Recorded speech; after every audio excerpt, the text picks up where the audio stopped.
চাঁদপুরের ফরিদগঞ্জে আসামি ধরতে যাওয়ার পথে এএসআই অলিউল্লাহ, গ্রাম পুলিশ এবং সিএনজি চালকসহ ৩ জন গুরুতর আহত হয়েছেন। ফরিদগঞ্জ পৌরসভার ভাটির গাঁও এলাকায় সিএনজি ও বালুবাহী ট্রাকের মুখোমুখি সংঘর্ষের ঘটনা ঘটে। জানা যায়, রূপসা এলাকা থেকে দ্রুত গতিতে আসা ট্রাক পুলিশের সিএনজিকে সজোরে ধাক্কা দেয়। সিএনজিতে থাকা থানার এএসআই অলিউল্লাহ, গ্রাম পুলিশ সদস্য খোরশেদ আলম ও সিএনজি চালক মোহাম্মদ জসিমউদ্দিন এতে মারাত্মক আহত হন। আহতদের উপজেলা স্বাস্থ্য কমপ্লেক্সে ভর্তি করা হলে এএসআই অলিউল্লাহকে উন্নত চিকিৎসার জন্য চাঁদপুর জেনারেল হাসপাতালে পাঠানো হয়। সেখানে অবস্থার অবনতি হলে রাজারবাগ পুলিশ লাইন্স হাসপাতালে প্রেরণ করেন। বর্তমানে তিনি পপুলার হাসপাতালে চিকিৎসাধীন অবস্থায় রয়েছে। ফরিদগঞ্জ থানার অফিসার ইনচার্জ মোহাম্মদ শাহ আলম জানান, বেপরোয়া ট্রাক চালক আলালের নামে মামলা দিয়ে আদালতে পাঠানো হয়েছে। দিক থেকে একটা মাইন্দা গাড়ি গেছিল, ইটবালুর গাড়ি আর কি, বড় গাড়ি গেছিল।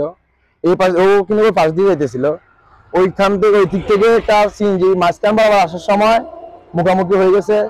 এখানে মনে করেন না গুরুতর আহত হয়েছিল। আমরা এখানে বসা ছিলাম 4-5 জন। পরে আমরা তাড়াতাড়ি ওনাদেরকে সবাইকে অবস্থা তাহলে দেখি আমরা তাড়াতাড়ি হাসপাতাল পাঠাই দিচ্ছি। সিএনজিটা ওই যে আমাদের যে কবরস্থানের সাথে দেয়ালের সাথে মনে করেন যে দুমড়ে মিশে গেছে আর কি। পরে আমরা মনে করেন যে কয়েকজন দৌড়ে গেছি ওই জায়গায়, তাৎক্ষণিক ওনাদের চিকিৎসার জন্য একটা সিএনজি ডাকি। ওনাদের ওই যে আমাদের ওই যে সদর ফরিদগঞ্জে যে সদর হসপিটাল আছে, মানে ওনাদেরকে আমরা ওখানে আর কি আপাতত আর কি প্রাথমিক চিকিৎসার জন্য আর কি পাঠাই দিয়েছিলাম।